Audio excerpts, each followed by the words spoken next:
అండి నమస్తే నేను మీ అన్నపూర్ణ ఈ రోజు మనము ఉల్లిపాయ బోండా చేసుకుందామండి ఉల్లిపాయ బజ్జీ అంటారు కదా అట్లా ఉల్లిపాయ బజ్జీ ఉల్లిపాయ బోండా అంటారు కదా చేసుకుందామండి ఇడ్లీ పిండితో చేస్తున్నానండి నేను ఇడ్లీ పిండి ఉల్లిపాయలు ఎక్కువ వేసుకోవాలండి నేను ఒక 6 ఉల్లిపాయలు దాకా తీసుకున్నాను ఒక 6 ఉల్లిపాయలు దాకా ఇట్లా పొడుగ్గా కోసేసుకోవాలి కొంచెం లావుగానే కోసేసుకోవాలి ఉల్లిపాయలు వేసేస్తున్నాను తర్వాత పచ్చిమిరపకాయలు అండి ఒక 4-5 పచ్చిమిరపకాయలు ఇట్లా సన్న కట్ చేసేసుకున్నాను ఒక గుప్పుడు కొత్తిమీర ఒక 3 రెబ్బలు కరివేపాకు సన్న కట్ చేసేసుకున్నాను ఉప్పు అండి మన టేస్ట్ తగ్గట్టు ఉప్పు వేసుకుందాము కొంచెం తినే సోడా వేసుకుందాము మనం అప్పటికప్పుడు వేసుకుంటాం కదా కొంచెం మంచిగా అనిపిస్తుంది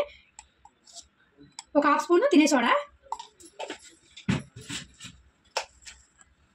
ఒక 2-3 స్పూన్లు బియ్యం పిండి వేస్తున్నానండి నేను బియ్యం పిండి వేసుకుంటే చాలా బాగుంటాయి కరకరలాడుతూ ఉంటాయి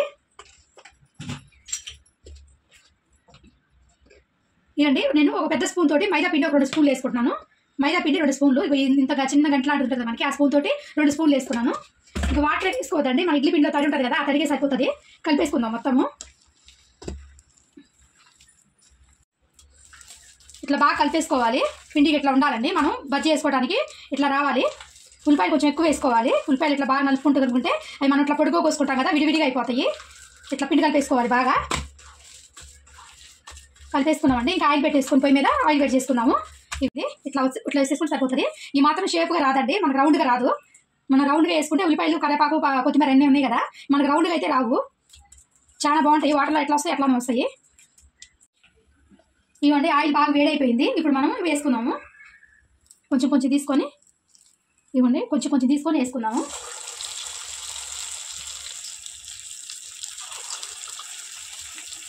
రౌండ్గా అయితే రావండి మన ఉల్లిపాయలు ఎక్కువ వేసుకుంటాం కదా రౌండ్గా రావు ఇట్లానే వస్తే సేమ్ మన వాటర్లో తింటాం కదా రవ్వ బొండా అట్లా వేసుకున్నాము మనకి బాండీలు ఎన్ని పడతాయో అన్నీ వేసేసుకున్నాము వేసుకోగానే కలుపుకోకూడదండి మన ఇడ్లీ పిండి కదా వేసుకోగానే కలుపుకోవద్దు కొంచెం వేగిన తర్వాత కలుపుకుందాం మంట మీడియంలో పెట్టుకొని ఫ్రై చేసుకుందాం బాగా ఫ్రై అవుతుంది లోపల వరకు కొంచెం లేట్ మంట మీడియంలో పెట్టుకొని ఫ్రై చేసుకుందామండి ఎందుకంటే ఏగట కొంచెం లేట్ అవుతాయి కాబట్టి ఉల్లిపాయలు అవన్నీ ఏగాలి కదా కొంచెం మంట మీడియంలో పెట్టుకొని లోపల వరకు బాగా ఎగుతాయి ఇవ్వండి అయిపోయింది ఏగిపోయింది కదా బాగా ఎర్రగా తీసేస్తాను నేను మీరు బాండీలో ఎన్ని మరీ ఫుల్ వేసుకోవద్దండి మీ బాండీ ఎంత పడుతుందో అన్నీ వేసుకోండి నువ్వు అన్ని పక్క పక్కన వేసుకుంటే అతుకున్నట్టుండి సరిగ్గా రావు చూసారా ఎంత కరకరలాడుతున్నాయో మన గిన్నెలు వేస్తుంటే శబ్దం వస్తుంది కదా చాలా కరకరలాడుతా టేస్ట్ బాగుంటుందండి ఆనియన్ బొండా మన ఇడ్లీ పిండితో చేసుకుంటాం కదా చాలా టేస్ట్ బాగుంటుంది మళ్ళీ వేసేసుకుందామండి మనకి ఎన్ని కావాలో అన్ని వేసేసుకోవడమే మన ఇంట్లో ఎంతమంది ఉంటారో దాన్ని బట్టి మనం చేసుకుంటాం కదా ఇంకా మన ఇష్టం అండి మనకి ఇట్లా వేసేసుకోవడమే చాలా టేస్ట్ బాగుంటాయండి రవ్వ బొండా అనేది ఉల్లిపాయలు ఎక్కువ వేసుకొని చేసుకుంటే సేమ్ మన వాటర్ స్టైలే వస్తుంది